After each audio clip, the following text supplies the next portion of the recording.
Voy a presentar al doctor Mario Andrés Llano, personaje totalmente conocido y reconocido en Colombia por sus dotes de investigador y por sus dotes de historiador. El doctor Mario Andrés Llano es profesor titular distinguido de la Universidad del Valle. Tiene sus membresías como miembro honorario de la Sociedad Bolivariana de Colombia desde el año de 2022. Es miembro correspondiente de la Academia Antioqueña de Historia desde el 2021.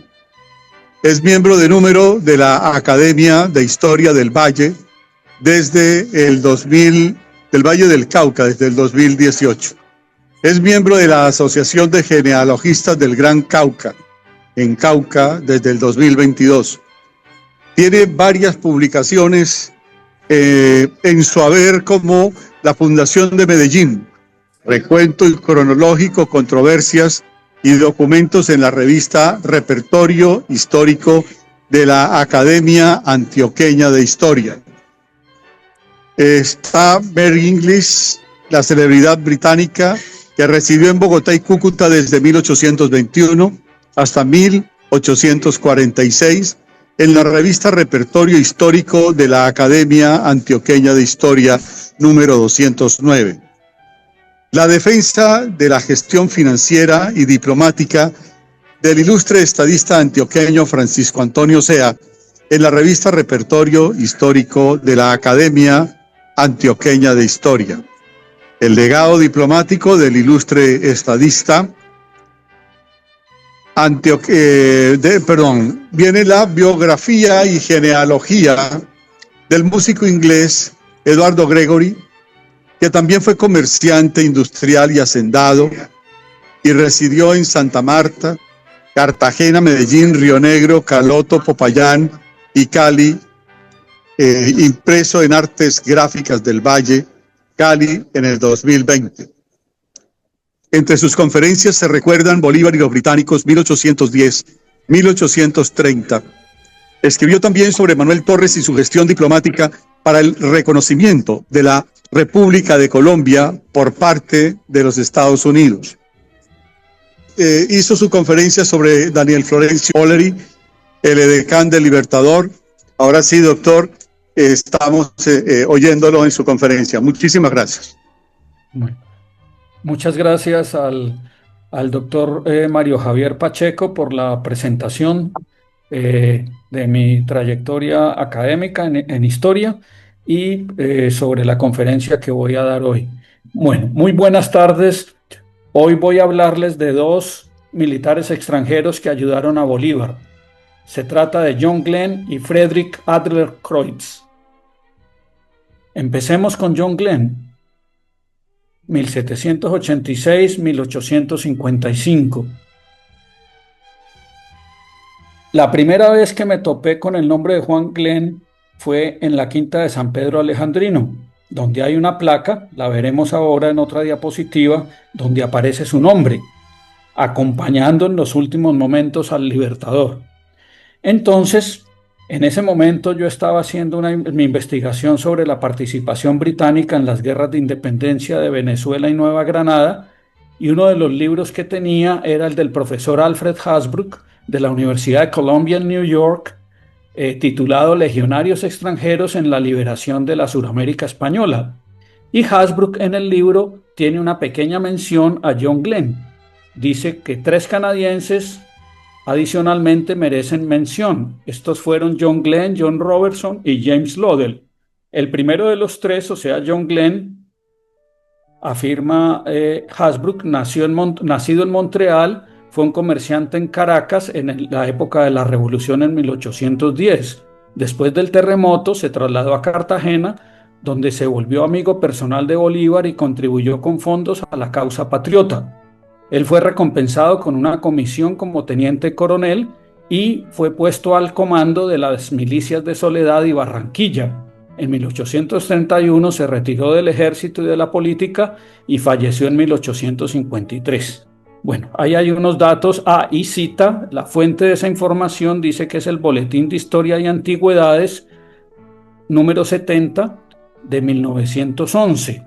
Entonces acá tenemos la reseña que apareció en ese boletín de la revista de la Academia Colombiana de Historia en 1911, escrito por Tulio Samperi Grau. Es una reseña sobre Juan Glenn. Eh, Voy a leerla porque tiene algunos datos que luego veremos que son controversiales y que hay que corregir. Dice, Juan Glenn, teniente coronel, nació en Montreal, dominio del Canadá. Se estableció como comerciante en la ciudad de Caracas a principios del siglo último. Rico y bien relacionado en aquella importante capital, cooperó al movimiento del 19 de abril, que dio por resultado la caída del capitán general don Vicente Emparán y el acta del 5 de julio de 1810. Sus compañeros en aquel movimiento revolucionario y en los sucesivos le hicieron emigrar en 1812, a raíz del terremoto, para escapar de la ley marcial que aplicaba, con el rigor de un romano, el capitán general don Domingo de Monteverde. Llegado a Cartagena, en donde a la sazón flameaba la bandera de los cuadrilongos concéntricos, cambió impresiones con los que allí luchaban por la independencia y marchóse luego a Barranquilla. Establecido el sitio en esta ciudad, en Cartagena, con su dinero puesto al servicio de su energía y de su constancia nunca desmentidas, secundó la revolución, tomando parte en todos los movimientos y en todas las operaciones hasta haber coronado los esfuerzos que, unidos a los de los demás, dieron por espléndido resultado la épica batalla de Boyacá, en la que en pocas horas de recio batallar se decidió la libertad de la Nueva Granada. El libertador le distinguió con su amistad personal y le concedió el empleo de teniente coronel y el destino de comandante de las milicias de Soledad y Barranquilla. El teniente coronel Glenn fue constante amigo del libertador y uno de sus más adictos y leales amigos. Su casa en Barranquilla fue morada obligada de los más distinguidos personajes de la política y de la milicia. Cuando en 1830 el libertador, enfermo, triste y decepcionado, se aproximaba con paso acelerado al sepulcro de San Pedro, el teniente coronel Glenn le acompañó solícito hasta el instante en que, el 17 de diciembre a la 1 de la tarde, el general O'Leary paraba la péndola del histórico reloj que aún se conserva y que marcó la hora negra, el momento supremo en que el genio de la guerra, el inmortal caudillo de América, exhalaba su postrimer aliento. Al teniente coronel Glenn le cupo el honor de firmar como testigo el documento en que constan el testamento y la última proclama del héroe. El teniente coronel Glenn lucía con orgullo la condecoración del busto de Bolívar. En 1831, el 6 de marzo, obsequiaba a sus camaradas con un banquete en Barranquilla. En aquella mesa estaba el jefe superior de la plaza. Reinaba gran cordialidad entre el anfitrión y sus amigos, cuando de repente algún brindis imprudente exaltó al general Ignacio Luque, quien, tomando aquella ocasión como propicia para atravesar un puente cuya entrada no encontraba, se retiró del banquete y ya en el cuartel del batallón Yaguachí proclamó la revolución a favor del general Domingo Caicedo. El valor del general Luque, la calidad de sus aguerridos veteranos, su número y el dominio absoluto de la región en que operaba contribuyeron poderosamente a la caída del gobierno que el Ejército Libertador y el pueblo habían depositado en el general Rafael Urdaneta. Tanto el teniente coronel Glenn como todos los bolivianos quedaron de hecho reducidos a la impotencia. A poco cayó Cartagena, después de riguroso sitio, y tuvieron lugar los famosos tratados de Apulo. Colombia la Grande quedó disuelta y su bandera, la bandera de Ayacucho y Boyacá, quedó hecha jirones. El teniente coronel Glenn se retiró de la política y del servicio militar desde ese entonces. Dotado de un corazón generoso, contribuyó con cuanto pudo al bienestar del pueblo de Barranquilla, en el cual dejó gratísimos recuerdos. El 10 de noviembre de 1853, luego veremos que el año está errado, es 1855, dejó de existir, ya de avanzada edad, y el pueblo lloró sobre su tumba la desaparición de un benefactor y de un padre. Esta es la primera reseña escrita en una revista de historia de nuestro país sobre Juan Glenn, escrita por Tulio Samperi Grau. Hay unos datos importantes sobre su vida, hay otros que hay que contrastar, cotejar, ver si son exactos. Entonces, cuando yo descubrí este personaje, pues por la placa que hay en San Pedro Alejandrino, por esta reseña de Tulio Samperi Grau, lo primero que yo hago en mis investigaciones sobre personajes históricos es cotejar la información biográfica, particularmente pues las fechas de nacimiento, de bautismo, de matrimonio, de defunción, las fechas básicas. Entonces, un documento en el que uno siempre encontrará datos importantes es el testamento de estos personajes. Como John Glenn murió en Barranquilla, entonces me di a la tarea de esculcar el archivo histórico de Barranquilla, que está localizado en la antigua aduana. Se puede también esculcar electrónicamente a través de Family Search. Y en la Notaría Primera de Barranquilla, en los protocolos del año, en el tomo 1 de los protocolos de 1855 está el testamento. En el primer párrafo del testamento se lee lo siguiente: en el nombre de Dios nuestro Señor, amén. Sea notorio como yo, Juan Glenn, natural de Canadá, en la América del Norte, hijo legítimo de los señores Jacobo Glenn y Francisca Southhouse, ambos difuntos. Entonces allí tenemos la información sobre su origen. Dice que era natural de Canadá y que era hijo de Jacobo Glenn y Francisca Southhouse, ya difuntos, para el año 1849, que es la fecha del 4 de julio de 1849, la fecha del testamento, o sea, 6 años antes de su defunción. Entonces está el sitio de Ancestry, donde se pueden hacer búsquedas detalladas de registros biográficos, de partidas de bautismo, matrimonio y defunción, particularmente pues de los países anglosajones. Y entonces en la iglesia holandesa protestante reformada de la ciudad de Schenectady, en la ciudad de Nueva York, en el estado de Nueva York, aparece la partida de bautismo de John Glenn. Vemos a la izquierda los nombres de sus padres, Jacob Glenn y Francis Southhouse, la fecha del bautizo, 21 de noviembre, ¿qué año? En el centro, 1786, la fecha de nacimiento, septiembre 28, y los nombres a la derecha de los padrinos del bautismo, que resultan ser sus abuelos paternos, John Glenn y Catherine Vider. Entonces fue bautizado, nació en 1786 en septiembre y fue bautizado en noviembre en esa primera iglesia holandesa protestante reformada de Schenectady. Para la fecha de su nacimiento, 1786, el estado de Nueva York ya había promulgado, ¿sí?, su constitución. Lo había hecho en 1777, o sea, 9 años antes. Ya no era la provincia, ya no era una provincia británica, sino que era el estado de Nueva York, y el estado había ratificado la Constitución de los Estados Unidos, o la ratificó 2 años después del nacimiento de John Glenn. Vemos un grabado de la iglesia parroquial, de esta iglesia protestante donde fue bautizado John Glenn. Entonces, si atendemos las fechas con los Estados Unidos, hay que tener un poco de cuidado, porque una es la fecha de la Declaración de Independencia, que fue el 4 de julio de 1776. Otra fecha es la de la ratificación y vigencia ya plena de la Constitución, que es el 4 de marzo de 1789. Entonces, entre esas dos fechas tenemos un interregno en que hay que dilucidar exactamente en qué territorio fue que nació John Glenn. Entonces, nació en 1786, ya Estados Unidos había declarado su independencia 10 años antes, ya había sido reconocida como nación por parte de Gran Bretaña. Eso había ocurrido en 1783, o sea, 3 años antes de que naciera John Glenn. Ya Estados Unidos era una nación reconocida. La Constitución ya había sido ratificada por muchos estados, en particular el estado de Nueva York, 9 años antes de su nacimiento.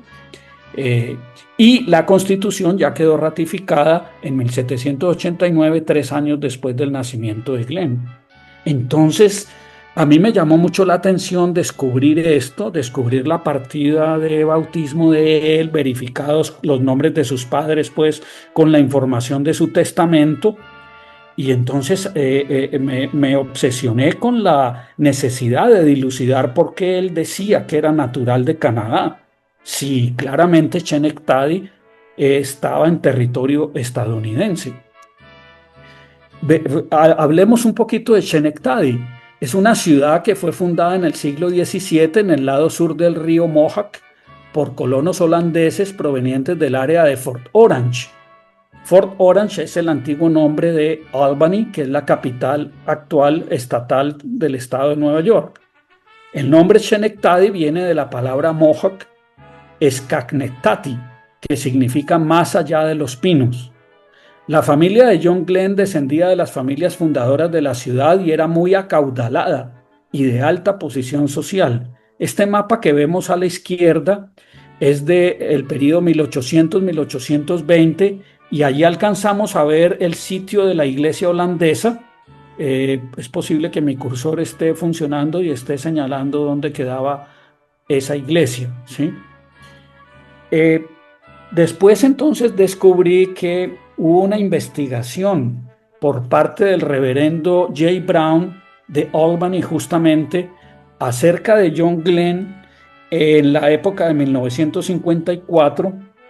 John Glenn egresó de una escuela de posiblemente una congregación religiosa en la que este sacerdote pues tenía interés en dilucidar el pasado y destino final de sus egresados, y John Glenn había egresado, era de la clase 1804.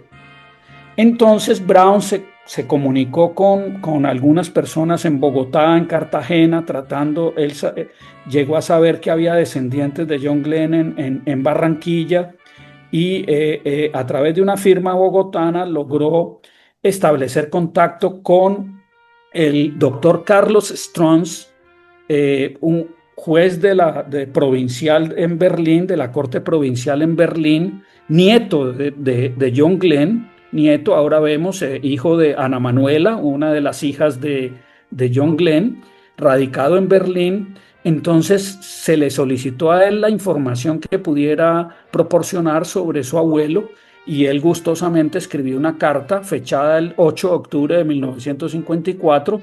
Esa carta se encuentra en un legajo en la biblioteca de la Universidad de Columbia, New York, ¿sí? Un legajo que se puede consultar, y allí entonces les voy a mostrar sucesivamente a partes de esa carta con la información que él proporciona, que de todas maneras es necesario cotejar, verificar.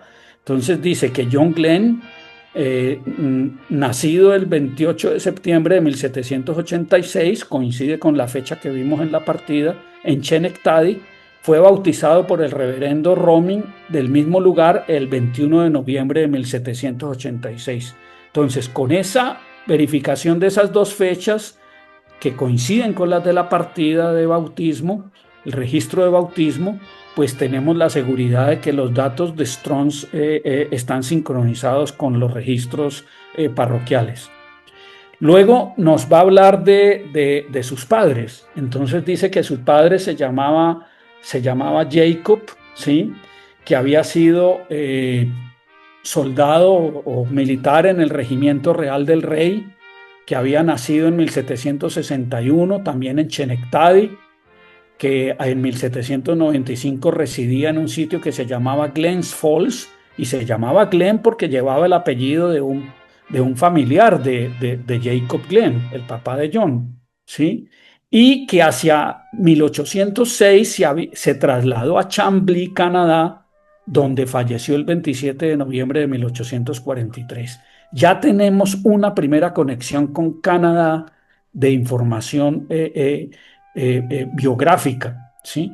Entonces, Jacob, el papá de John, se casó en Montreal el 15 de noviembre de 1784 con Frances Southhouse, hija del juez Edward Southhouse de Montreal, y de Frances, su esposa, nacida en Maidstone, en el condado de Kent, en Inglaterra, ¿sí?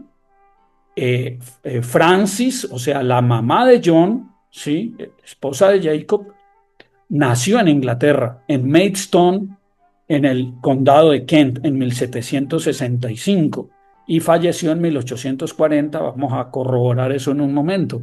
Entonces, allí ya vemos la conexión con Canadá. La madre de John era nacida en Inglaterra, pero eh, se casó en Montreal, ¿sí? Y los papás de su esposa, de la mamá, pues de la esposa de Jacob, la mamá de John, eran el papá de Montreal y la mamá era británica, ¿sí? Entonces, de algún modo ya vemos allí la relación con Canadá. ¿Dónde está Chambly? Chambly está al suroriente de Montreal. Allí vemos la zona, pues allí aledaña al río San Lorenzo. Recordemos esta población que está a la izquierda, Salaberry de Valleyfield, Salaberry, que va a entrar en la historia más adelante. Esta es la iglesia anglicana de Saint Stephen en Chambly, Canadá, donde vamos a encontrar entonces en sus libros parroquiales la partida del registro de defunción de Francis Southhouse, la madre de John, fallecida el 6, enterrada el 8 de julio de 1840. Aparece como testigo de la inhumación su esposo Jacob, el papá de John. Y también encontramos el registro de defunción e inhumación de Jacob. Falleció entonces 3 años después el papá de John. Y fíjense, en las firmas de los testigos aparece la firma de John. O sea que él en ese momento, John, estaba, como veremos, de visita en Canadá. ¿Qué era en ese momento Chambly? Era parte de una población del distrito de Montreal. ¿Y cómo se llamaba en ese momento ese territorio? Provincia Británica de Canadá. Recordemos el topónimo Canadá, de dónde viene, que es importante ubicar esto porque Canadá todavía no lo podemos ver en esta historia como una nación. El topónimo Canadá proviene del vocablo Kanata, que significa asentamiento en la lengua de los indígenas iroqueses que habitaban la región cercana al río San Lorenzo. Ese vocablo fue usado en 1535 por los iroqueses para dirigir al explorador francés Jacques Cartier a la villa de Stadacona, la actual Quebec City. Cartier usó posteriormente ese vocablo para referirse no solamente a la villa de Stadacona, sino a toda el área geográfica sujeta al gobierno del jefe indígena Donnacona.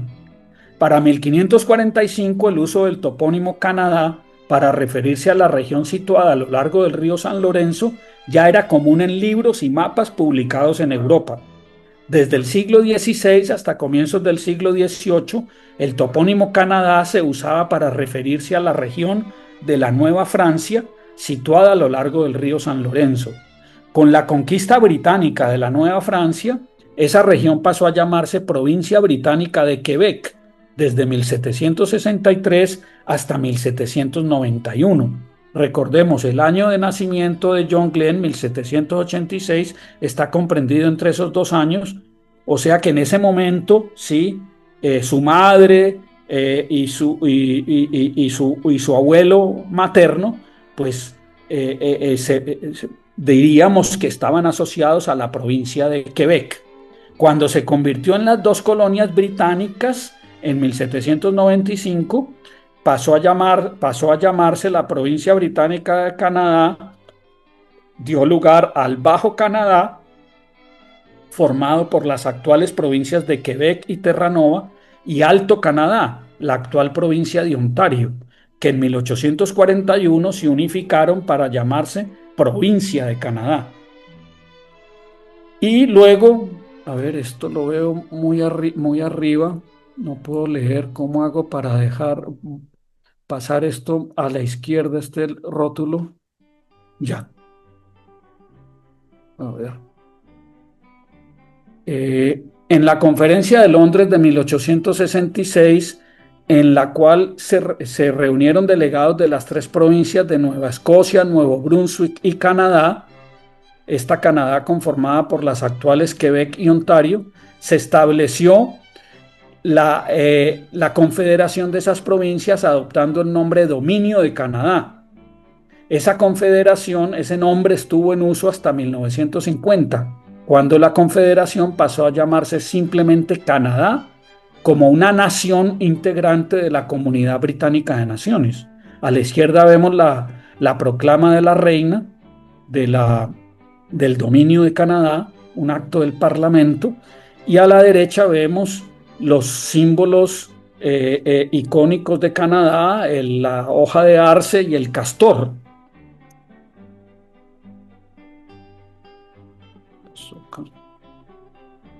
Bueno, ahora entonces veamos, hablemos ya de la vida de John Glenn, de qué testimonios hay sobre su trajinar en Barranquilla o en otras poblaciones.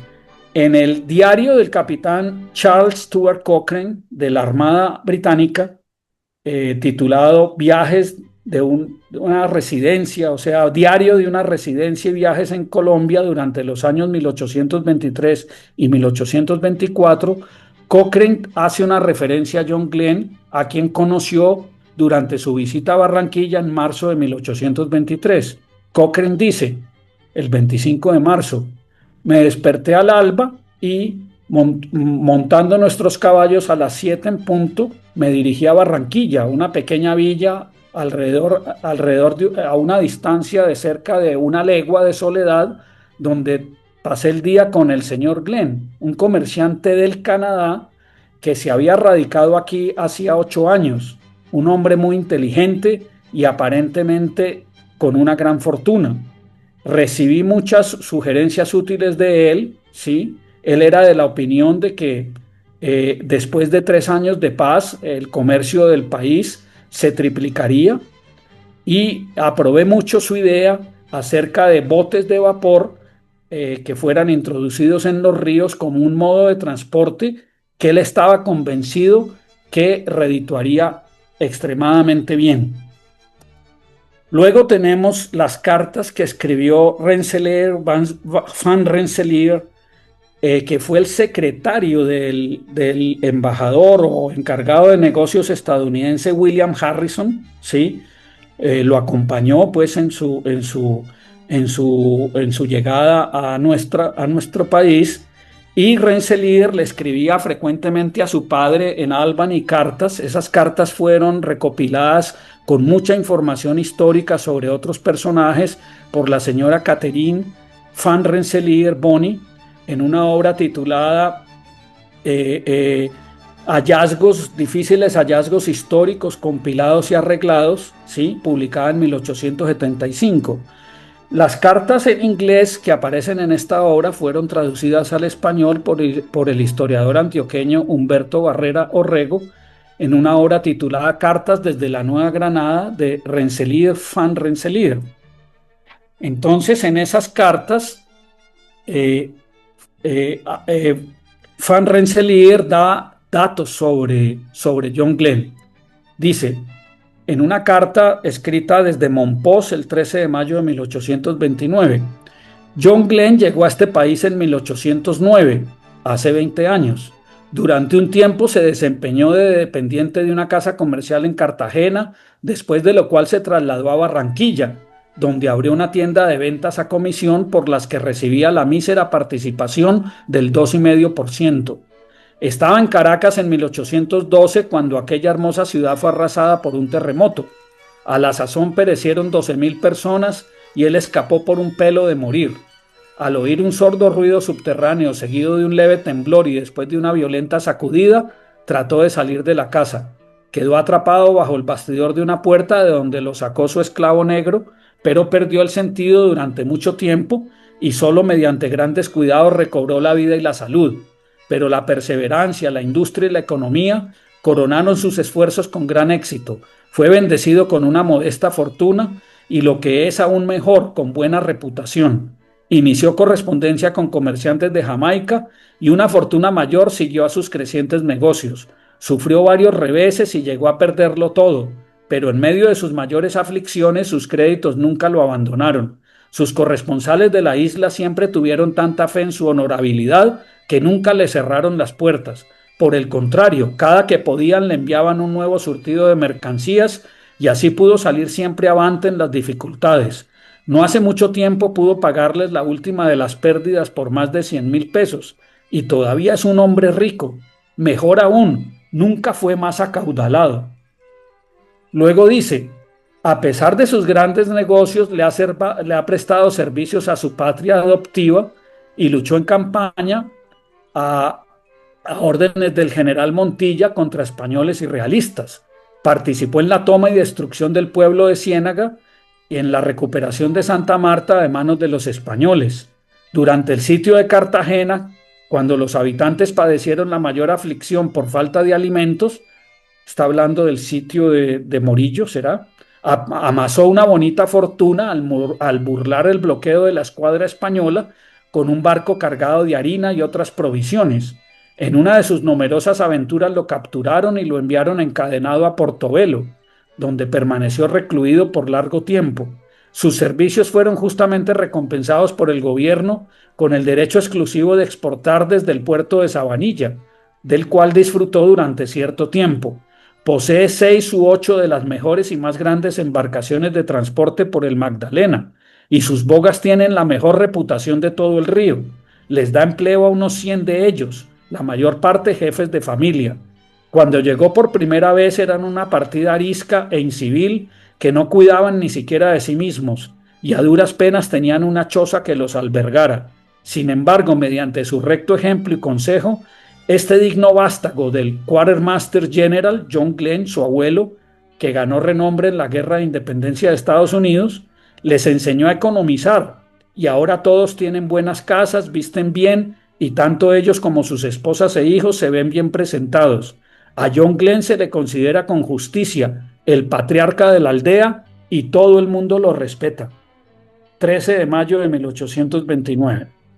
Luego en otra carta del 1 de enero de 1829, anterior pues a la que leímos, en un párrafo, Van Rensselaer le cuenta a su padre que los Glens viven a todo lujo, con 3 o 4 negros para servir la mesa y 2 o 3 en la cocina. Edward contrató a un joven para que me enseñe español. Edward es el hermano de John, hermano menor de John. Comenzando mañana y muy seguramente me quedaré aquí hasta que vuelva John Glenn. Tengo muchas ganas de volver a verlo y sin duda traerá cartas de mi familia. Barranquilla es una población grande de unos 6.000 habitantes y aunque las casas no son tan sólidas ni las calles tan bien trazadas como en la mayoría de los pueblos colombianos, no obstante el lugar se ve bien. Realza la belleza de la ciudad un buen número de casonas de piedra, enlucidas, blanqueadas y rodeadas de árboles ornamentales. Sus propietarios son todos extranjeros, pero la casona de los Glens es la que más se destaca.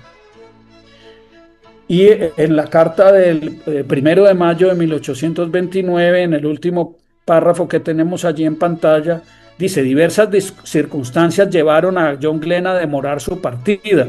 Una de ellas fue esperar el arribo de más de 150 toneladas de mercancías de Jamaica, que se había comprometido a entregar en Honda. 150 toneladas de mercancías. Era un comerciante al por mayor, vendía en grandes cantidades. En la carta del 1 de mayo, Van Rensselaer dice, los extranjeros que han vivido en este país entre 5 y 10 años se han enriquecido, pese a que la mayoría vinieron con un pequeño capital o con las manos vacías. Las ganancias obtenidas con los géneros de ultramar son tan exageradas que los ricos deben adoptar precios prudentes. John Glenn pagó recientemente la última cuota de una pérdida sobre un cuantioso negocio de Palo Brasil por 80.000 pesos y todavía es rico y sigue consiguiendo dinero tan rápida y seguramente como siempre lo ha hecho.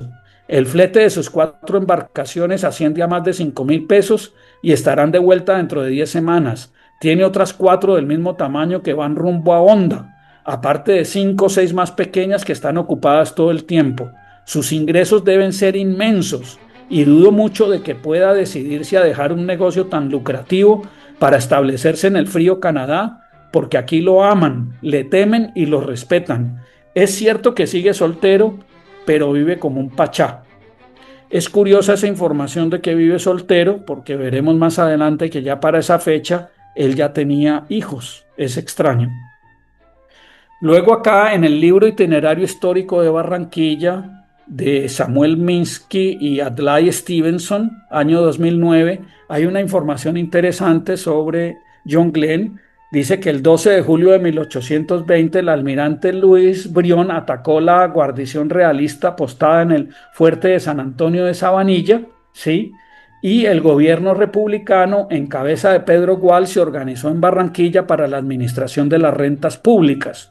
Una de las primeras disposiciones administrativas de ese gobierno fue la habilitación de Sabanilla como puerto para la importación y exportación de mercancías, lo cual se logró por la presión ejercida sobre el Congreso de la República por algunos comerciantes extranjeros de Barranquilla como el canadiense John Glenn y el británico James Duncan, fieles amigos del libertador Bolívar, que habían colaborado con la campaña libertadora suministrando fondos para la compra de armamento y uniformes. Los derechos de aduana que empezaron a pagar los comerciantes sirvieron para la compra de insumos para el ejército republicano. A Glenn, con 8 grandes embarcaciones y 6 de menor tamaño, y con un personal conformado por más de 100 bogas a su servicio, se le otorgó la exclusividad para el uso del puerto de Sabanilla para exportaciones. Sin embargo, en octubre de 1821, el Congreso de Cúcuta suprimió el privilegio que se le había otorgado a Sabanilla como puerto para importaciones y exportaciones, y 2 años después se le reinstauró parcialmente el privilegio al habilitarlo como puerto libre para exportaciones. Comenzó a surgir una rivalidad entre Cartagena, Santa Marta y Sabanilla. En 1830 el gobierno nacional recibió peticiones provenientes de Santa Marta para el cierre total del puerto de Sabanilla. Finalmente, en 1842 a Sabanilla le fue otorgada su condición de puerto sin restricciones, desplazando paulatinamente a Santa Marta y Cartagena. Este cuadro que vemos es maravilloso. Es un cuadro del pintor cartagenero, arquitecto pintor cartagenero, educado en Caracas, Gabriel Atencio Ruiz. Es un óleo sobre lienzo de 3 metros de ancho por 1,8 metros de altura, mostrando el momento en que el libertador Simón Bolívar llega a Barranquilla desde Soledad el 7 de noviembre de 1830. Llega en el coche de don Pedro Juan Bisbal, que fue un furibundo realista y luego ya se convirtió al patriotismo, y llega a la casa de Bartolomé Molinares, un comerciante de Barranquilla muy próspero que vivía allí. Esta es la calle ancha, a la izquierda vemos la iglesia de San Nicolás de Tolentino y a la derecha en la esquina está la casa de Molinares, en cuyo segundo piso entonces se alojó el libertador. Él ya había estado 1 mes en Soledad y en Barranquilla estuvo 24 días. Allí está la comitiva que lo acompaña, militares, entre ellos John Glenn, Belfort Wilson, que era su edecán en ese momento, y una escolta de granaderos de a pie. El cuadro es muy preciso históricamente, tiene también una ampliación. Acá vemos a Bolívar justamente descendiendo del coche con su rostro cansado, se le nota la decepción, el agotamiento en el rostro. Lo está ayudando muy seguramente su edecán, Belfort Wilson, ayudándolo a bajar de ese coche. 7 de noviembre de 1830. Bueno, y tenemos el libro publicado por Alejandro Próspero Reverén, médico de cabecera del Libertador, con la descripción de la última enfermedad, los últimos momentos y los funerales del Libertador, publicado en 1866. En el testamento de Bolívar, al final, aparece John Glenn. Dice así: en cuyo testimonio así lo otorgo en esta hacienda de San Pedro Alejandrino de la comprensión de la ciudad de Santa Marta a 10 de diciembre de 1830. Y su excelencia, el otorgante, a quien yo, el infrascrito escribano público del número, certifico que conozco y de que al parecer está en su entendimiento natural, así lo dijo, otorgó y firmó por ante mí en la casa de su habitación y en este mi registro corriente de contratos públicos, siendo testigos los señores General Mariano Montilla, General José María Carreño, Coronel Belfort Wilson, Coronel José de la Cruz Paredes, Coronel Joaquín de Mier, Primer Comandante Juan Glenn y Doctor Manuel Pérez de Recuero presentes. Simón Bolívar ante mí, José Catalino Noguera, escribano público. Entonces vemos a Juan Glenn como testigo en el testamento del Libertador. Y eso está honrado en la Quinta de San Pedro Alejandrino, en una de las paredes de la especie de hemiciclo que rodea el Panteón. Está esta placa larga en sentido vertical, donde están los amigos del Libertador, los que estuvieron en sus últimos momentos, y allí aparece el teniente coronel Juan Glenn, comandante de las milicias nacionales de Barranquilla y Soledad.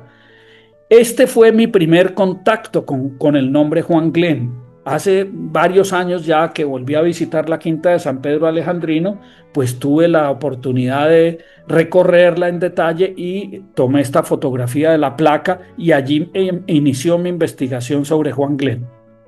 En la carta de Carlos Strauss, de su nieto, hay información sobre su vida posterior a la muerte del Libertador. Dice que en 1831 Juan Glenn era comandante de la media brigada de artillería en Barranquilla y notario en el mismo lugar, que durante los años 1841-1847 organizó con otros la navegación en ferribotes, en balandras y navíos entre Santa Marta y Monpós, y entre Monpós y Honda. Y aquí en este párrafo nos habla de Edward, el hermano, viene a ser el segundo hermano de John, porque John era el mayor, nacido en 1786, Edward era el segundo, nacido en 1797, y Jacob era el menor, nacido en 1807. Edward era militar, ¿sí? Tuvo recorrido en el ejército, ostentando varios rangos hasta capitán. Y en el testamento, John Glenn menciona a su hermano y lo designa como heredero de todos sus bienes y acreencias en Canadá. Entonces es importante, Edward vivió con John en Barranquilla. En las cartas de Rensselaer van Rensselaer, él menciona también a Edward en varias oportunidades. Y también nos dice el doctor Strauss que John Glenn tenía 3 hermanas. Una de ellas, Catherine Frances como la mamá, que se casó en 1825 en Chambly con Sir Welcher Wilson, quien posteriormente se convirtió en teniente general. Y la otra, Sofía Southhouse, se casó con Hilary Dupuy.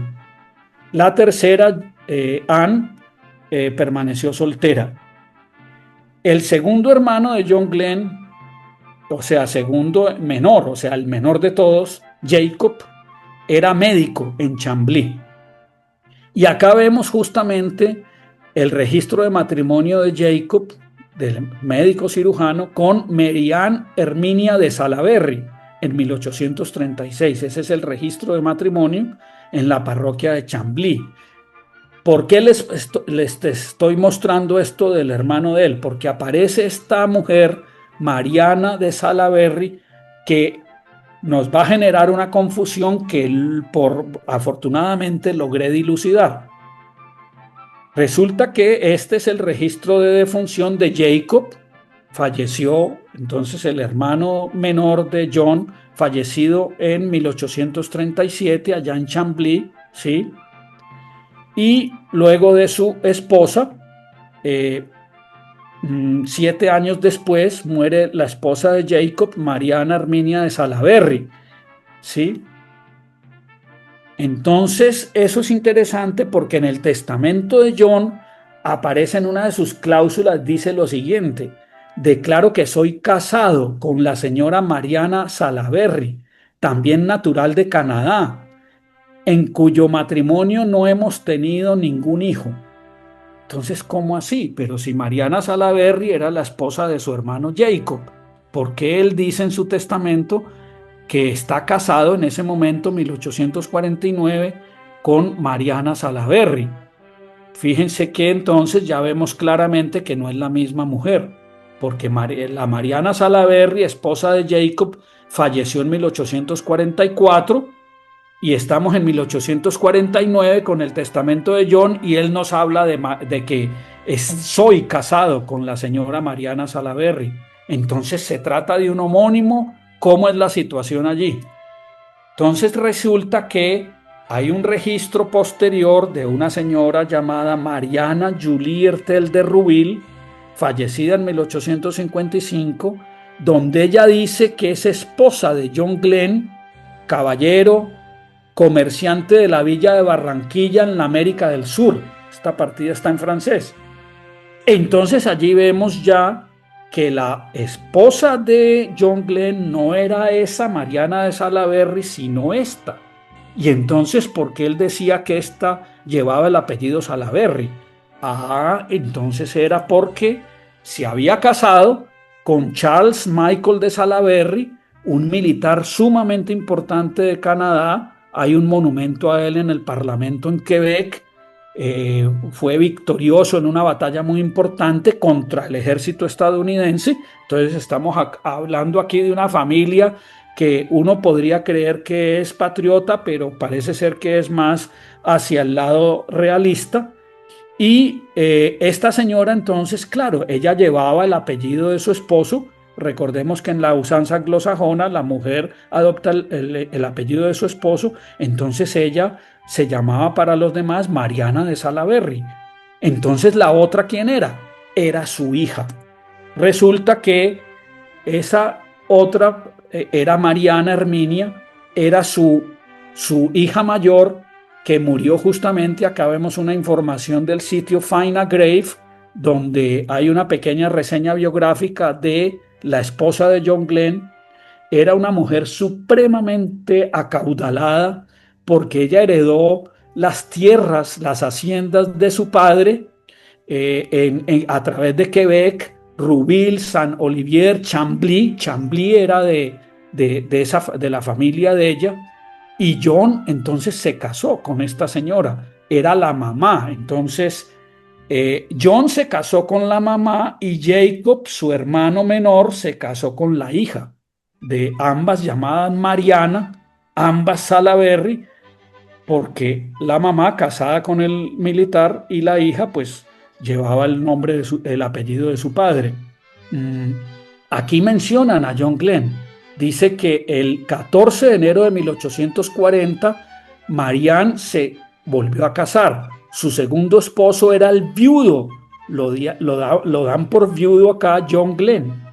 Él tenía 53 años y ella 51 años.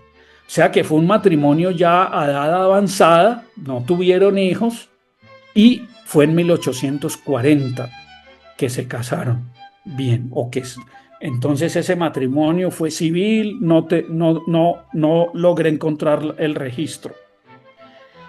En el testamento, sin embargo, John Glenn dice que antes de contraer matrimonio con Mariana Salaverry, tuvo 5 hijos naturales, reconocidos con María Bárbara de la Rosa. Entonces allí las cosas se comienzan a complicar porque entonces él tuvo hijos con otra señora en Barranquilla. ¿Y por qué no entonces? ¿Por qué no se casó con ella? Tenemos que entender que esto ocurrió en 1822, cuando no eran fáciles los matrimonios interreligiosos en la costa Caribe. Muchos extranjeros no lograron casarse, entonces tuvieron sus hijos, los reconocieron, los legitimaron, pero el matrimonio interreligioso se estableció muy posteriormente. Entonces no es que no quisieran casarse, sino que no los casaban, porque eran de religiones distintas. John Glenn era luterano en últimas, o anglicano, de la iglesia holandesa reformada, y María Bárbara de la Rosa pues era barranquillera católica. El doctor Strauss dice en su carta que la esposa de John Glenn era María Bárbara de la Rosa, que había nacido en 1798 en Barranquilla y que murió en 1872. O sea que la reseña aquella que dice que John era viudo cuando se casó con la mamá Mariana de Salaberry, madre, pues es incorrecta. Él no era viudo porque eh, pues legalmente no estaba casado y María Bárbara no había fallecido. John tuvo cinco hijos. Ana Manuela, que es la madre del doctor Strauss, del juez de la Corte Provincial de Berlín, cuya carta estamos leyendo en apartes. Francisco, Juan, que fue capitán de la Armada, Jorge y Sofía, que se entró a un convento y se volvió monja, ¿sí? John Glenn estuvo en Canadá durante un tiempo con sus hijos y regresó a Barranquilla. Aquí dice que Sofía se quedó allá y entró a un monasterio como monja. En Barranquilla hay un testimonio gráfico en este libro, La Barranquilla Desaparecida, Imágenes y Memorias, donde reseñan la casa de Augusto Strauss, que viene a ser el papá del doctor Strauss, casado con Ana Manuela Glenn, hija de John Glenn. Dice que Augusto Strauss nació en 1835 en Alemania, se nacionalizó estadounidense y después fijó su residencia en la próspera Barranquilla de finales del siglo XIX, donde contrajo nupcias con Ana Manuela Glenn, con quien tuvo 4 hijos, ¿sí? Su hija Clementina Strauss Glenn se casó con Julio Freund, de ascendencia alemana. Las 2 hijas del matrimonio, Carmen y Esther Freund Strauss, donaron su mansión para la fundación del Museo Romántico. Allí, en esa residencia, en 1885, se reunió por vez primera una asociación social de 22 miembros, todos nacidos en Hamburgo o en Bremen, para conformar el Club Unión, posteriormente Club Alemán. Strauss falleció en Nueva York en 1918. Su espléndida casa no sobrevivió a los avatares del progreso del centro de Barranquilla. Esa casa, ubicada en la calle Real, ¿sí?, entre los callejones de la Niña China y el callejón del Cuartel. Una casa de 3 pisos, en esa época una lujosa mansión, dice allí, con sus respectivos balcones hacia la calle. Augusto Strauss, entonces, padre de Carlos Strauss, esposo de Ana Manuela, hija de John Glenn. En el testamento, John Glenn menciona a sus hijos y los declara como únicos y universales herederos. O sea que sus hijos, aunque los tuvo con María Bárbara de la Rosa, en un matrimonio que no pudo ser legitimado porque no existía el rito interreligioso, él los reconoció, los legitimó y les legó su herencia a todos ellos. En el testamento, acá aparecen firmando la diligencia ya de la mortuoria, desde la apertura del testamento, que estaba sellado, hasta ya la partición de la herencia. Jorge Glenn, Juan Glenn, Francisco Glenn y Ana Glenn. Allí vemos a Ana Manuela, la esposa de Augusto Strauss, el de la mansión. Bueno, finalmente entonces John Glenn, ¿cuándo falleció? En la diligencia mortuoria dice que falleció, los testigos todos coinciden en decir que falleció en la noche del 10 de noviembre de 1855, o sea, entre el 10 y el 11 del 55, no del 53 como aparecía en la reseña de Tulio Samperi Grau, ¿sí? Bueno, esta es la reseña sobre John Glenn. Es una investigación pues biográfica, genealógica, muy interesante, llena de datos que se tuvieron que contrastar y consolidar. Ahora veamos nuestro segundo personaje de la tarde, que es también muy intrigante, el conde general sueco Fredrik Thomas Adlercreutz, 1793-1852. En las memorias del general O'Leary aparece la primera mención que se hace en los anales de la historia de nuestra nación del conde Adlercreutz. Allí lo escribe Adler, pero es Adler. Dice: mientras sucedían los hechos que dejo referidos, otros de grande importancia ocurrían también en Cartagena. El coronel Mariano Montilla, jefe de las fuerzas republicanas que bloqueaban aquella plaza, dio principio a las hostilidades al expirar el armisticio el 28 de abril. Ayudado eficazmente por el valeroso Marino Padilla, resolvió atacar la plaza en la noche del 24 de junio de 1821, la noche de San Juan.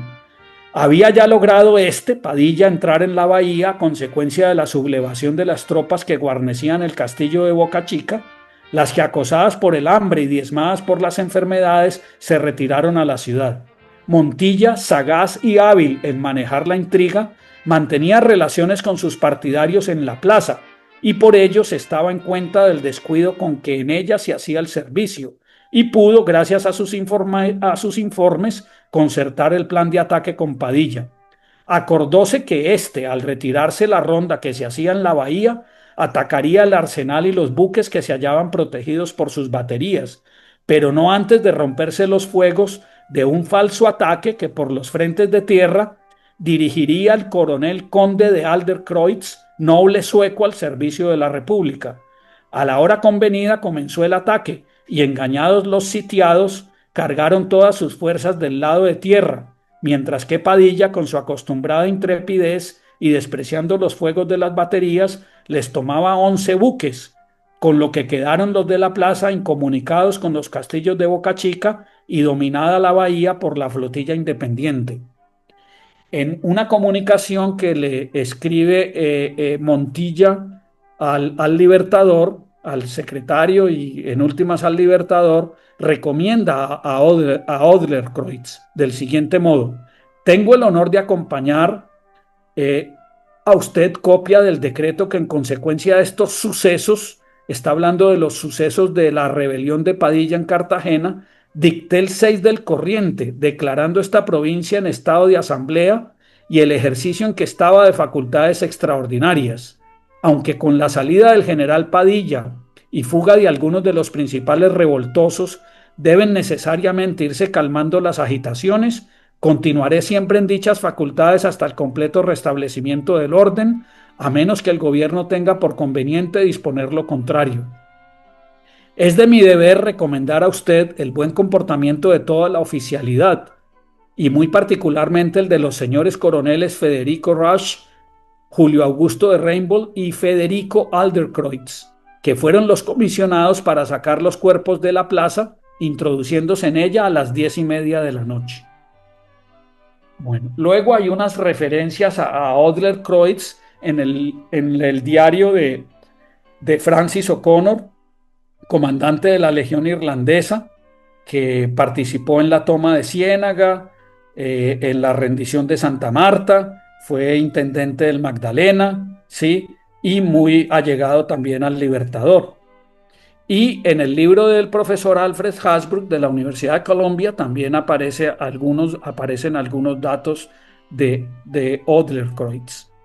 Luego, en el año 1903, apareció una reseña escrita por el primer presidente de la Academia Colombiana de Historia, Eduardo Posada Muñoz, titulada Un prócer sueco, en la revista Boletín de Historia y Antigüedades.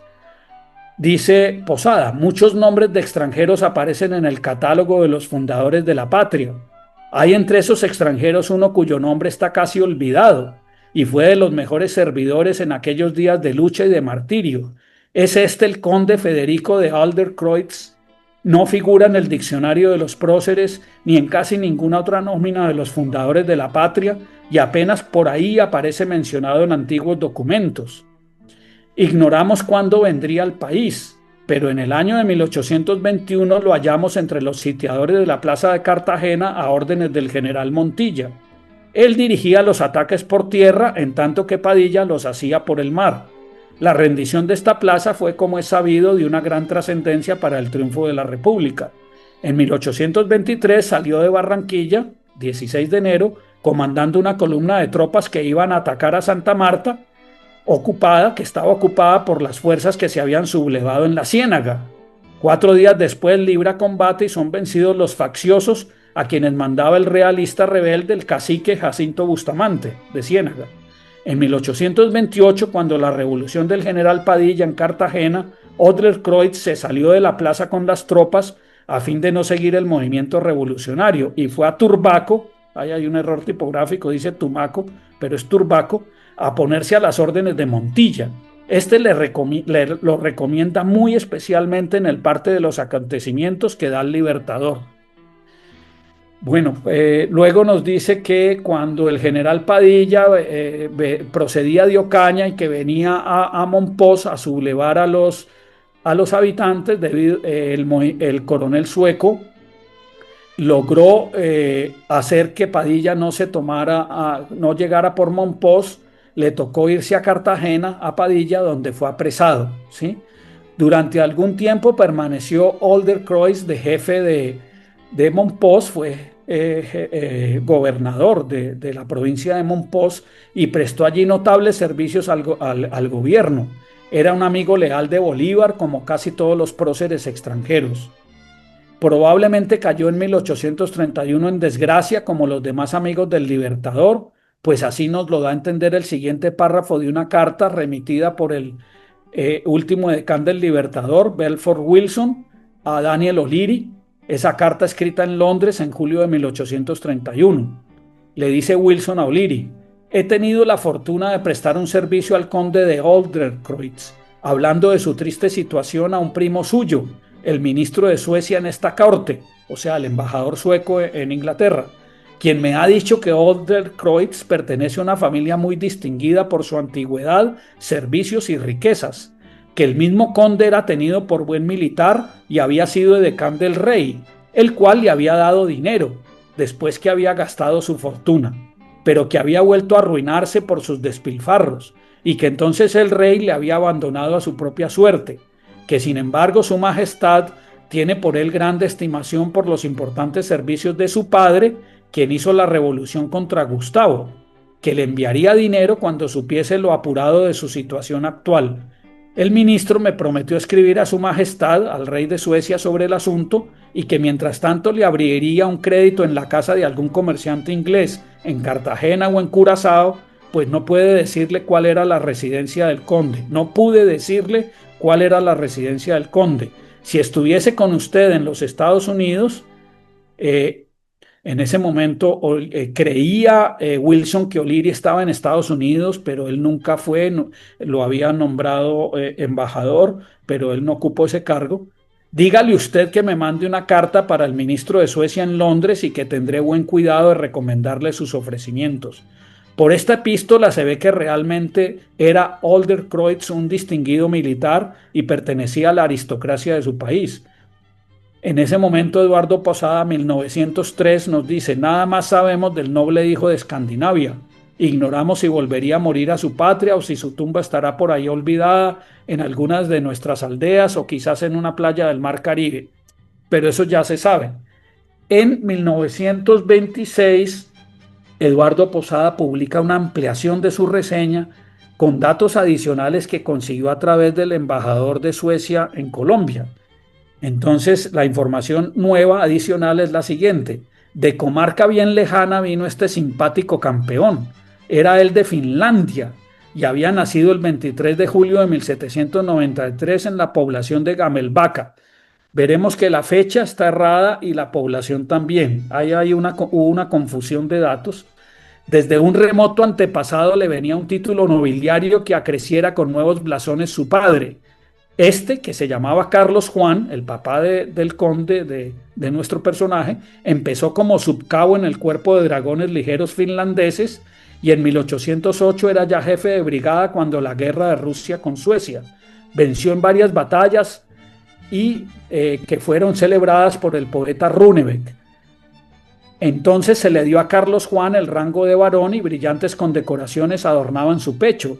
Fue luego alma de la conspiración contra Gustavo VI, quien tuvo que abdicar en presencia de la ola que venía sobre su trono. Por ella se le otorgó a aquel el título de conde y se le recompensó además con un magnífico predio. En 1813 fue nombrado jefe del Estado Mayor del Ejército que luchaba contra Napoleón y figuró con bizarría en aquella colosal hecatombe. Nos están hablando del papá de Frederick, de Carlos Juan. De tal árbol, tal astilla. Federico era ya en 1809 adjunto del general en jefe del ejército finlandés quien lo envió como emisario al rey Carlos XIII de Suecia. Pasó luego a Rusia con el barón von Steding a tratar la paz entre las dos naciones. Más tarde fue a Metz, en Francia, para estudiar artillería y fortificaciones. Cuando Bernadotte, Jean-Baptiste Bernadotte, fue elegido príncipe heredero de Suecia, viajó con él a esta nación y a su lado sirvió con abnegación y valentía. Después, en 1813, hizo la campaña en el norte de Alemania, tomó parte en las batallas de Gross-Bären, Dennewitz y Leipzig. Se le dio entonces la medalla del valor y la condecoración de la espada. Sirvió tras estas contiendas en la guarnición de Estocolmo. En 1819 sintió anhelos de venir a los Andes a enrolarse en las filas de los libertadores. Llegó acá y se alistó en el ejército de Colombia. En 1839 le dio el gobierno sueco una misión diplomática en Venezuela y celebró entonces un tratado entre los dos países. En ese año de 1840, el tratado se firmó en marzo de 1840 o abril de 1840. En ese año fue nombrado cónsul general de Suecia en Venezuela, Nueva Granada y Ecuador, y al año siguiente se le ascendió a la categoría de encargado de negocios en Venezuela. En ese puesto duró hasta 1852, año de su fallecimiento. Adler-Kreutz, aquí ya está escrito como Adler, tuvo una hermana y luego, por segundo matrimonio de su padre, 5 hermanos medios. Casóse en Cartagena en 1822 con la señora María Josefa Díaz Granados. Él sí se pudo casar, esa es la prueba de que, como Adler-Kreutz era católico, sí se pudo casar por rito religioso en Cartagena en la misma fecha en que John Glenn no lo pudo hacer. Hija del teniente coronel Nicolás Díaz Granados y de doña María Francisca Paniza. De ese matrimonio nacieron 6 hijos. En Suecia viven descendientes de algunos de ellos y uno de ellos lleva el título de conde y tiene un hijo que se llama Bolívar Adler-Kreutz. Qué poder el del nombre de nuestro libertador, que lo llevan en su honor aún hoy allá en la lejana tierra de Escandinavia. Esa es la segunda reseña de Eduardo Posada sobre el personaje. Luego, más recientemente, en el año 2020, apareció una obra del historiador y historiador económico también, Joaquín Viloria de la Hoz Samario, y María Wickelgren, que es descendiente de Adler-Kreutz a través de uno de sus hijos. Esto fue una colaboración que hizo Joaquín Viloria con unos profesores en Suecia, y el libro lo publicó primero en doble versión sueco-español y luego en finlandés o finés y español. En este libro entonces se compila la mayor parte de la información ya conocida sobre Adler-Kreutz. Entonces veamos la información. Friedrich Thomas Adler-Kreutz nació en 1793 en la Granja Kiala, una casa señorial situada a 3 kilómetros de la villa de Vargo, ¿sí? Actualmente Porvoo, en Finlandia. En esa época Finlandia no existía como tal, era parte de Suecia, se llamaba Vargo y luego hoy en día se llama Porvoo, ¿sí? En la provincia de Nyland. Este es el registro de bautismo que aparece en los libros municipales de Estocolmo sobre el nacimiento de Fredrik Thomas Adler-Kreutz el 25 de agosto de 1793 en Borga, ¿sí? Y abajo una imagen de la Granja Kiala, que era la mansión familiar. Recordemos que Escandinavia es el conjunto de 4 países: Noruega, Suecia, Finlandia y Dinamarca. Estuvieron unidos, fueron las 3 coronas durante un tiempo, pero Dinamarca se separó en 1340, Noruega se separó en 1380, Finlandia fue anexada a Rusia en 1808, es decir, Suecia perdió a Finlandia, que quedó anexada a Rusia, y finalmente Finlandia se independizó de Rusia en 1917. Tras la revolución bolchevique. Ahí vemos la ubicación geográfica de Porvoo, hoy en día, el nombre de Vargo, inicialmente sueca, donde nació Adler-Kreutz. Bueno, acerca del padre de Adler-Kreutz, pues podemos decir que Fue un militar destacado que participó activamente en las guerras entre Suecia y Rusia. Venció a los rusos en varias batallas, pero fue derrotado el 14 de septiembre de 1808 por el ejército ruso al mando del general Nikolai Kamensky en la batalla de Orabais, de 17 horas de duración. Esa batalla condujo a la pérdida de Finlandia por parte de Suecia, con la consecuente anexión de Finlandia a Rusia como un gran ducado dentro del Imperio ruso. El 13 de marzo de 1809 en Estocolmo, Carlos Juan Adlercreutz, el papá de Federico, y otros 6 oficiales depusieron al rey Gustavo IV y lo reemplazaron por su tío Carlos XIII. Debido a que Carlos XIII no tuvo hijos, como heredero al trono fue elegido un príncipe danés que murió poco después, y en su reemplazo fue nombrado el mariscal francés Jean-Baptiste Bernadotte, que se había ganado el aprecio de los suecos por su decisión de combatir al ejército de Napoleón. En 1813, Carlos Juan Adlercreutz alcanzó el rango de general y fue nombrado jefe de Estado Mayor del ejército sueco en Alemania. En 1796, cuando tenía 3 años de edad, Frederick quedó huérfano de madre. Como su padre permanecía ausente del hogar cumpliendo sus deberes militares, decidió dejar a Frederick bajo el cuidado de sus tíos. En 1806, a los 13 años de edad, Frederick ingresó como cadete a la Escuela Militar de Karlsberg, donde durante 4 años recibió clases de equitación, esgrima, caballería, artillería, fortificaciones, matemáticas, topografía, geografía, inglés, francés, alemán y baile. De hecho, hay una cita en el diario de Francis O'Connor, el irlandés de la Legión Irlandesa y de la toma de Ciénaga. Dice O'Connor que Adlercreutz, que él consideraba que Adlercreutz era el extranjero más ilustrado de los que habían venido a ayudar a Bolívar. En 1809, cuando tenía 16 años de edad, participó en la comisión presidida por el barón von Stering, que después de la guerra de 1808-1809 entre Rusia y Suecia, negoció un tratado de paz con Rusia. Después de ello, Adlercreutz viajó a Francia para cursar durante una estadía de varios meses estudios militares en la Escuela de Artillería y Fortificación de Metz. Al regresar a Suecia en 1810, le correspondió salir al encuentro del mariscal francés Jean-Baptiste Bernadotte, ganándose su simpatía y el nombramiento como primer edecán del mariscal, que 8 años después, en 1818, se convertiría en el rey Carlos XIV Juan, un francés que se volvió rey de Suecia, y de allí desciende la actual dinastía de la monarquía sueca.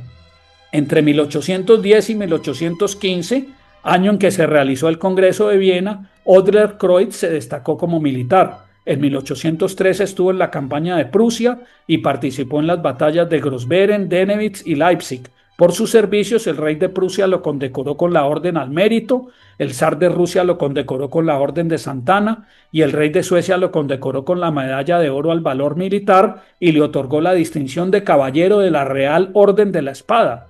Y sus méritos tuvieron reconocimiento público en Suecia, o sea que era un militar condecorado.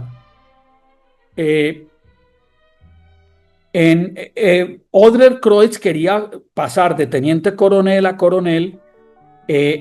Murió su padre, heredó una fortuna de $40,000, ¿sí? Que se la despilfarró en su vida sentimental y tratando de comprar la comisión para pasar a coronel, ¿sí?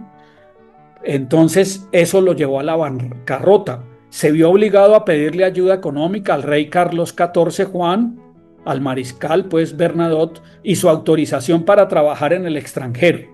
Por consideración por sus servicios como edecán, el rey le concedió una licencia de 2 años para trabajar en algún otro país.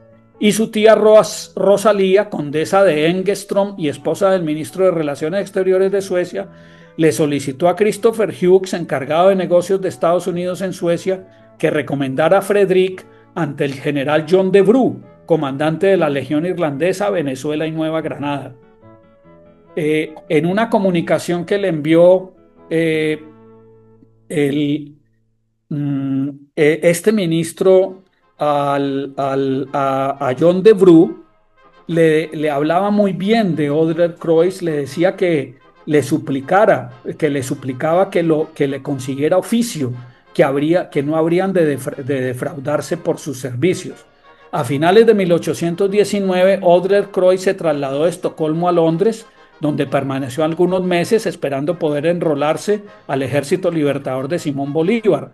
Decidió viajar a la isla sueca de San Bartolomé en las Antillas, donde estuvo 3 meses. Luego se dirigió a la isla de Margarita y desde allí a Angostura, donde estaba situado el cuartel principal de Bolívar. A principios de agosto de 1820, Odlercreutz solicitó su incorporación al Ejército Libertador y en Barranquilla, el 29 de agosto, Bolívar hizo oficial esa incorporación, otorgándole el rango de teniente coronel, el mismo que Odlercreutz tenía en el ejército sueco. La carta de recomendación escrita por Hughes le llegó a Debrú cuando Odlercreutz ya había partido hacia América, pero seguramente su contenido fue posteriormente conocido por Bolívar y por Mariano Montilla, comandante encargado de la Legión Irlandesa, porque ambos le dieron un trato preferencial a Odlercreutz. Sin embargo, para agosto de 1820, la Legión Irlandesa ya se había desintegrado después de la sediciosa sublevación en Riohacha de los integrantes de varios de sus regimientos y su consecuente expulsión a Jamaica el 4 de junio. En el libro Itinerario Histórico de Barranquilla hay una mención a la visita de Bolívar en 1820 a Barranquilla. En esa visita dice que la escuadra del almirante Brión se le adelantó en pleno río para saludarlo con una salva mayor. Sobre los playones de los Caños y del Puerto Real se formaron batallones militares para rendirle los respetos de su jerarquía, que sobresalía entre todos el cuerpo de caballería de los lanceros irlandeses, lo único que quedó de la Legión Irlandesa, comandados por el coronel Francis O'Connor, ¿sí? Que las campanas de la iglesia de San Nicolás se echaron al vuelo, que lo recibieron los presbíteros Nicolás Gómez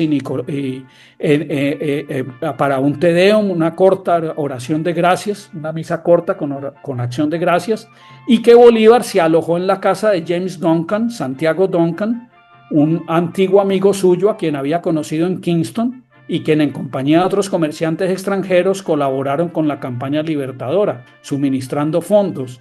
Duncan estableció en Barranquilla su centro de negocios. Esa noche de la llegada de Bolívar se efectuó en casa de Duncan una cena a la que asistió el Estado Mayor con los invitados especiales, entre ellos el conde sueco Federico Odlercreutz, el tudesco Felipe Brown, el alemán Juan Bernardo Elbers, el coronel O'Connor, el coronel José María Córdoba, Hermógenes Maza y el holandés Ziegler. La estancia de Bolívar en Barranquilla fue de varios días y de aquí partió a Cartagena. Odlercreutz comenzó su actividad militar en el Ejército Patriota bajo el mando del coronel Mariano Montilla, que era el comandante general del Ejército de la Costa Caribe. Entre septiembre de 1820 y junio de 1821, Odlercreutz estuvo al lado de Montilla reconociendo el terreno de operaciones, las tropas y sus jefes y las condiciones en las que transcurría la guerra contra los realistas. El 30 de mayo de ese año, Odlercreutz fue nombrado en el cargo de ayudante general del Estado Mayor del Ejército de la Costa, comandante de su vanguardia y del escuadrón de húsares, o sea, de la caballería. Odlercreutz mantenía informado al gobierno sueco de los acontecimientos asociados al Ejército Libertador por medio de la correspondencia que sostenía con Johan Norderlin, gobernador en ese momento de la isla sueca de San Bartolomé en el Caribe. Odlercreutz tenía la percepción de que la guerra parece ser llevada más bien por comerciantes que por militares, y creía que debido a la debilidad de España en ese momento, esta no volvería a invadir a Venezuela o Nueva Granada.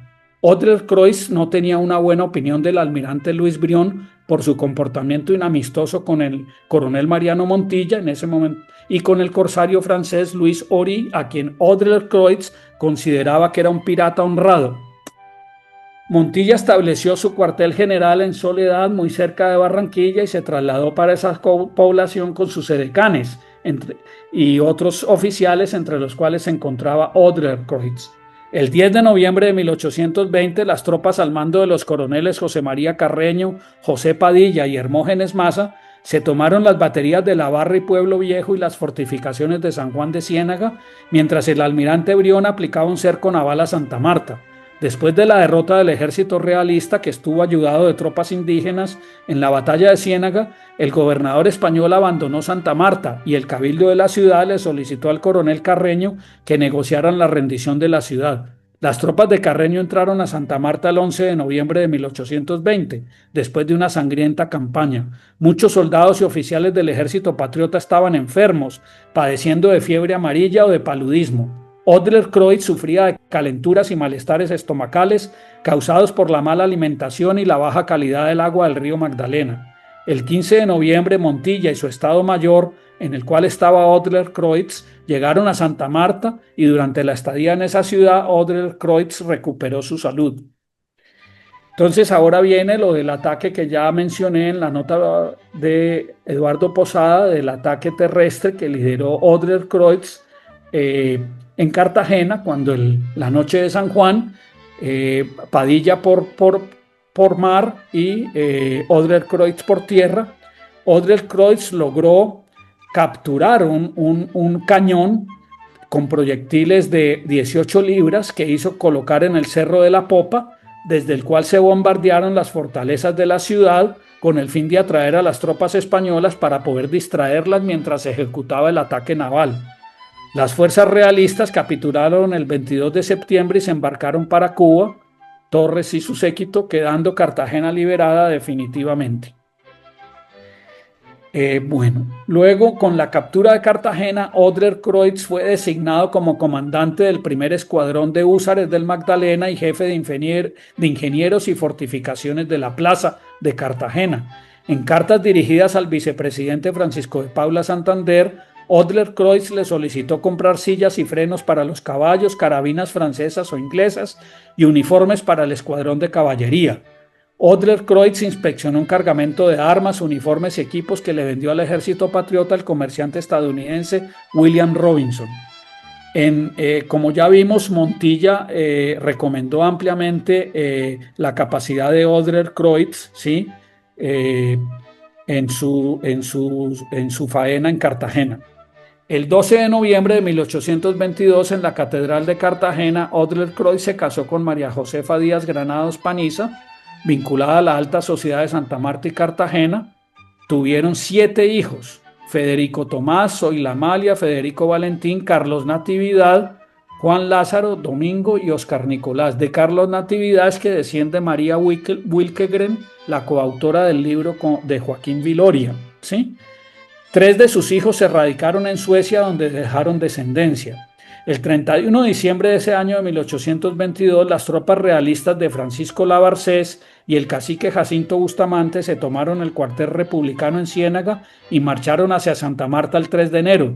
Las tropas patriotas lograron retirarse hacia el fuerte de Santa Bárbara, donde fueron reorganizadas por el gobernador patriota Luis de Rie y el coronel Francisco Carmona. Al día siguiente, el fuerte de Santana del Morro se rindió con toda su guarnición. El gobernador patriota Luis de Rie fue reemplazado por el gobernador realista catalán Vicente Pujals.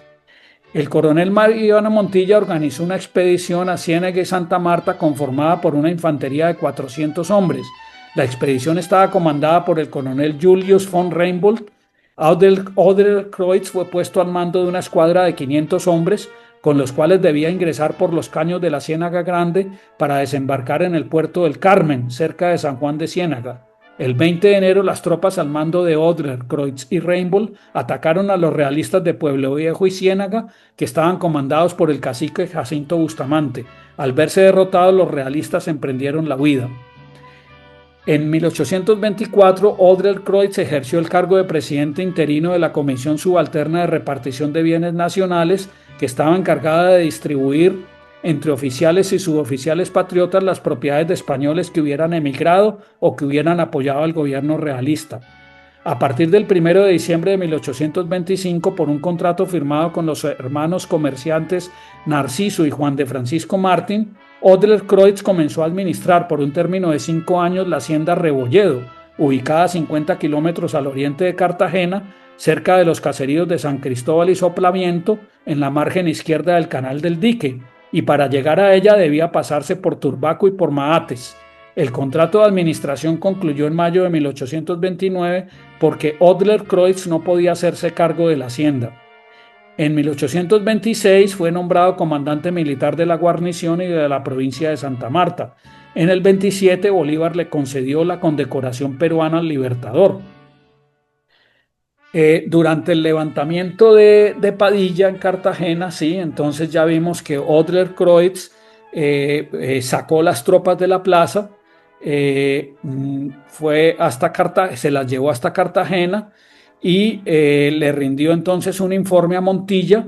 Montilla a su vez entonces elogió el comportamiento mostrado por los coroneles Frederick Odler-Croix, Julius Rainbow y Friedrich Rasch en la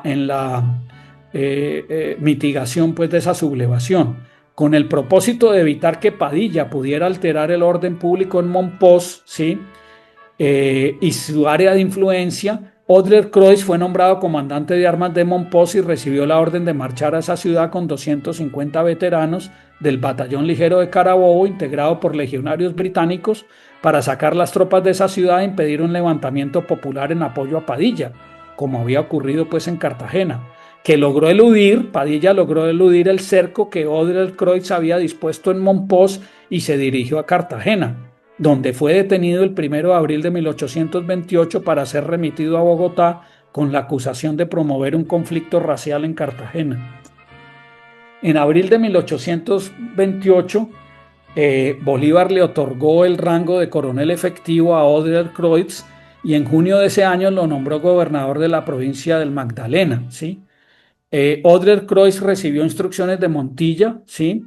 Para bloquear a los bolivarianos que se retiraran de la Convención de Ocaña.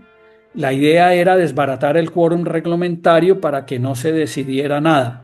El 6 de octubre de ese año de 1828, Odler-Croix publicó una proclama para manifestar su indignación por el atentado contra Bolívar del 25 de septiembre. Con la disolución de la Convención de Ocaña, Montilla le otorgó facultades extraordinarias al gobernador Odler-Croix para que se instalara en Ocaña durante los primeros meses del 29 con el fin de tomar el control de la ciudad y evitar alteraciones del orden público. Durante su ejercicio como gobernador, Odler-Croix se le quejaba a Montilla por la falta de recursos. Montilla le respondía sugiriéndole que tuviera paciencia y que prosiguiera con paso firme. En el 29, para las elecciones al Congreso Admirable, Montilla le recomendaba a Odler-Croix que apoyara candidatos leales a la causa bolivariana. Sin embargo, Odler-Croix, a pesar de ser leal amigo de Bolívar, admirador, se caracterizó por su imparcialidad y su estricto cumplimiento de las leyes. Durante su ejercicio como gobernador, por Mompox pasaron personajes importantes hacia el destierro, como Francisco de Paula Santander, Vicente Azuero y Francisco Soto, y ninguno de ellos sufrió injurias o maltratos durante su corta estadía en esa ciudad.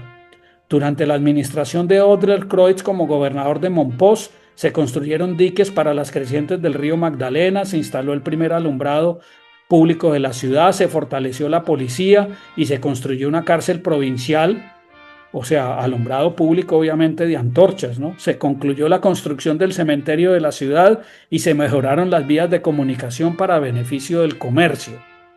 En enero de 1830, con ocasión de la sublevación, pues de la separación de Venezuela, la rebelión de Páez, a Odler-Croix se le asignó la misión de ir con un contingente hacia el Zulia, pero parte de esas tropas se rebelaron porque tenían muchos venezolanos en sus filas.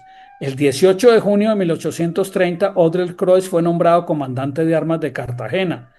En septiembre de ese año, Odler-Croix suscribió un acta junto con otros altos oficiales como Montilla, Oliri y Carreño, en la cual le pedían a Bolívar que tomara el mando del ejército.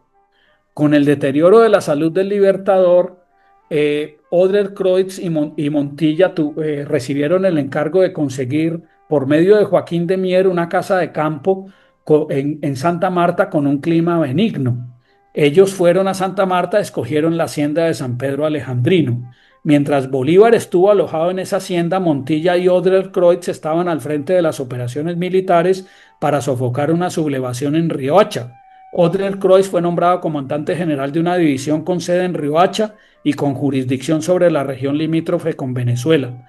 Tras la muerte del Libertador el 17 de diciembre, del 30 estallaron levantamientos armados contra la dictadura del general venezolano Rafael Urdaneta. Para frustrar la rebelión en Cartagena, Montilla, como comandante general del departamento del Magdalena, y Juan de Francisco Martín como prefecto de ese departamento, decidieron desterrar a todos sus adversarios políticos y los embarcaron hacia Jamaica. Pero la rebelión no cesó, y para tratar de sofocarla fueron enviadas las tropas al mando del general Ignacio Luque, ¿sí? Pero él se cambió de bando, ¿sí? Y comenzó a ganar apoyos populares en todas las ciudades de la costa, lo que entonces lo tomó a decidirse dirigirse hacia Cartagena para sitiarla y forzar la rendición de Montilla y la caída del general Urdaneta en la presidencia de la República. Entonces Montilla, tras eso, accedió a que se firmara un convenio de capitulación el 23 de abril del 31, tras el cual salieron en una fragata inglesa hacia el exilio para Jamaica Mariano Montilla, Daniel O'Leary, Frederick Odrell Croix, José María Carreño y otros altos oficiales. Desterrado a Jamaica, Odrell Croix, sí, pensó que su tiempo en el exilio sería de corta duración. En mayo del 31 le otorgó poder a su concuñado, el comerciante escocés Donald Stevenson, autorizándolo para reclamar sus sueldos y abonárselos a su esposa. Odrell Croix recurrió a sus amigos en Cartagena y Bogotá para que ellos intercedieran ante el nuevo gobierno neogranadino para que le permitiera regresar a reunirse con su familia. Esas sesiones resultaron infructuosas y su estado de ánimo y su situación económica empeoraron. A los pocos meses de su llegada a Jamaica, Odrell Croix le escribió una carta al ministro de Guerra de Suecia en la cual le informaba de su lamentable situación así: me encuentro aquí arruinado y separado de mi familia. Yo pienso en los medios necesarios para preparar mi vuelta a la patria, a Suecia, donde si los hombres y los empleos están perdidos para mí, por lo menos encontraré yo la tranquilidad y la seguridad personal. Pero ¿cómo efectuar mi vuelta a Europa? Las guerras, los trabajos y el clima me dejaron sin fuerzas y estoy casi al borde de la vida y creo no poder más resistir el clima del norte. Tengo papeles del Estado que ninguna persona quiere adquirir y mi pequeña propiedad rural, la estancia de Rebolledo, que yo poseía, fue devastada por las facciones que acabaron por expulsarme. Así que con 5 hijos y una salud arruinada, me encuentro en la misma posición en que me encontraba hace 10 años. Les ruego hacer todo lo posible para obtener alguna cosa y atraer la conmiseración del rey y hacerme saber si hay alguna esperanza y qué debiera hacer para recibir algún socorro de mi patria, que a mi modo de ver jamás he traicionado ni abandonado. Odrell Croix recibió entonces eh, mm, pues recibió correspondencias que no alcanzó a ver porque hay algo allí trepado arriba, donde tuvieron entonces su familia. Él hizo que su familia viajara a Jamaica, entonces como él no podía regresar, su esposa y sus hijos fueron hasta Kingston, pero allá tuvieron dificultades de todo tipo. Con la ayuda del comerciante Juan de Francisco Martín, Odrell Croix intentó incursionar en actividades comerciales con Cartagena y Santa Marta, pero no tuvo ningún éxito. Él no tenía vena de comerciante. Eh, Hay una carta en la que le escribe Odrell Croix a Francisco de Paula Santander para solicitarle que el gobierno le pagara la suma de 2.000 pesos que le adeudaba por sus servicios militares. Entonces Odrell Croix le decía a Santander así: soy señor uno de los jefes, ¿sí? Expuestos, expulsados por ser extranjero y que no ha sido comprendido en la amnistía que se extendió a los que residían en el país, ¿sí? Yo allá residí con una numerosa familia de granadinos, o sea, su esposa y sus hijos. He servido 12 años a la República de Colombia, ayudé a formarla y fui extrañado del territorio de la Nueva Granada por haber querido conservarla. Pero a lo menos ni la conveniencia, ni la justicia, ni la razón de Estado podrá sostener el despojo de mis haberes hasta el día de la separación, ni retenerse bajo ningún pretexto esta propiedad inviolable de un hombre que se expulsa después de haberse aprovechado de los servicios de sus más floridos años, dejándole por premio una salud quebrantada y una vejez anticipada, sin faltar a todas las reglas, aún las más obvias, de generosidad, de decencia pública. En los archivos de correspondencia de Santander no se encuentra respuesta alguna a la carta de Odrell Croix. Como su situación económica empeoró, entonces su esposa tuvo que regresar a Cartagena en abril del 34, mientras que Odell-Croix se quedó en Kingston. Viajó a la isla sueca de San Bartolomé y a otras islas danesas, holandesas e inglesas en el Caribe, buscando algún empleo administrativo, militar o diplomático, pero todas sus gestiones resultaron infructuosas, ¿sí? Lo acompañaban algunos de sus hijos mayores, Zoila, Carlos, Domingo y Nicolás. Eh, Viajó con ellos a Suecia. En Estocolmo volvió a ver a sus viejos amigos. Se entrevistó con el ministro de Relaciones Exteriores de Suecia, el barón Gustav Stiernel, que era viejo amigo suyo, y considerando las buenas relaciones que Odell-Croix tenía con Carlos Sublet, Mariano Montilla y Daniel O'Leary, lo nombró, que estaban en Venezuela en ese momento, lo nombró encargado. O'Leary ya había regresado a Venezuela, lo nombró encargado de negocios y cónsul general de Suecia para Venezuela, Nueva Granada y Ecuador. El nombramiento de Odell-Croix fue bien recibido en Venezuela y Ecuador, pero no en Nueva Granada, donde el Poder Ejecutivo no le permitía regresar por ser un extranjero expulsado del país. Odell-Croix ejerció sus funciones, ¿sí? Hasta 1849, creo que fue, decidió, regresó a Suecia, falleció en su residencia en Estocolmo en 1852. Sus exequias se celebraron en la iglesia de Santa Clara, ahí vemos abajo una imagen del interior, y fue sepultado en el cementerio de la comuna de Solna, situada al norte del centro de Estocolmo. Ahí está el registro de función. El 17 de noviembre de 1800, murió el 11 de noviembre, el 9 de noviembre de 1852 y fue enterrado el 17 de noviembre, ¿sí? Ahí está la tumba con su lápida y la cruz. Bueno, finalmente, ya para terminar, quiero leerles las palabras que pronunció Eduardo Posada 30 años después de su primer escrito sobre Odell-Croix, ¿sí? Hubo una ceremonia en la Academia Colombiana de Historia para develar un cuadro, una copia del cuadro que les he ido mostrando durante la charla, que fue obsequiado por el ministro de Suecia en Madrid, o sea, el embajador sueco en Madrid le obsequió a la Academia Colombiana de Historia este retrato de Odell-Croix, una copia del original, que fue pintado por Peter Craft, discípulo de Louis David, este último pintor neoclásico francés.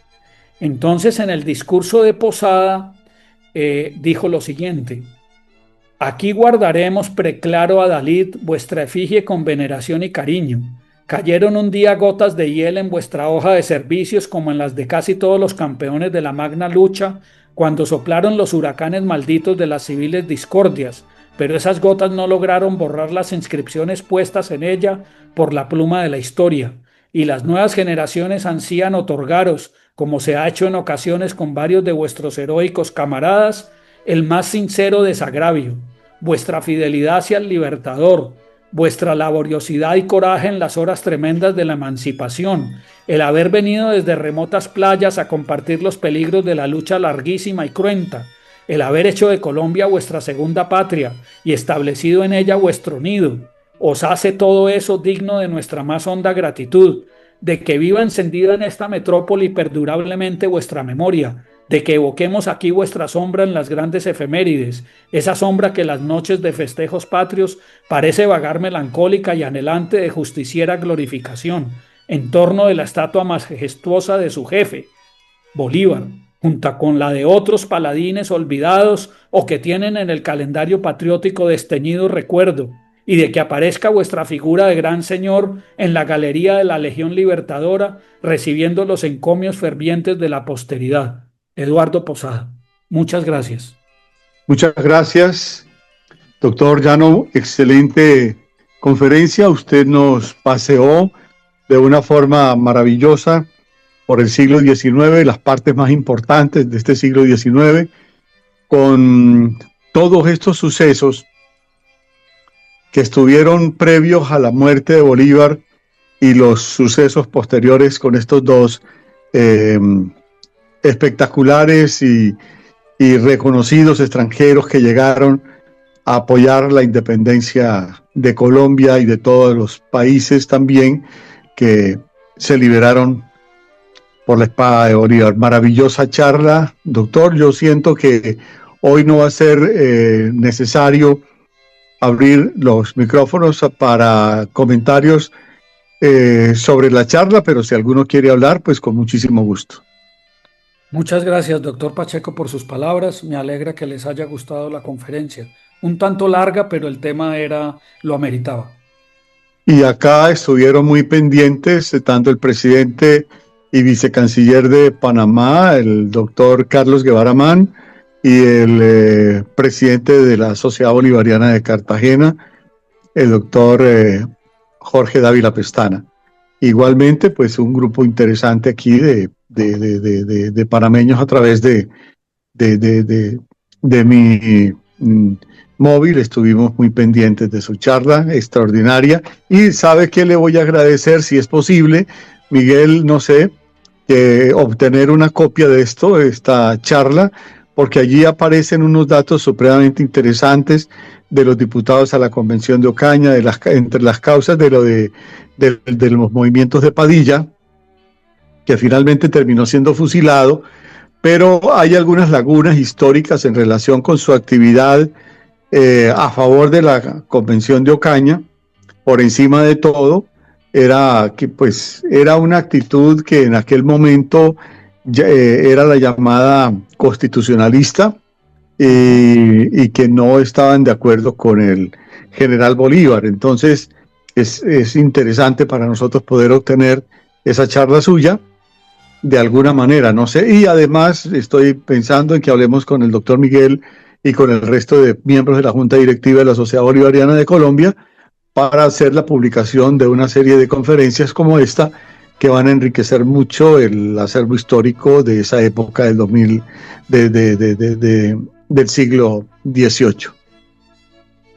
Muy bien, no, muchas gracias. Respecto a lo de la Convención de Ocaña, pues yo no entré en muchos detalles, pero claramente, pues la idea de los bolivarianos era no permitir que Santander pues se saliera con la suya, y a su vez Santander no quería que los bolivarianos se salieran con la suya.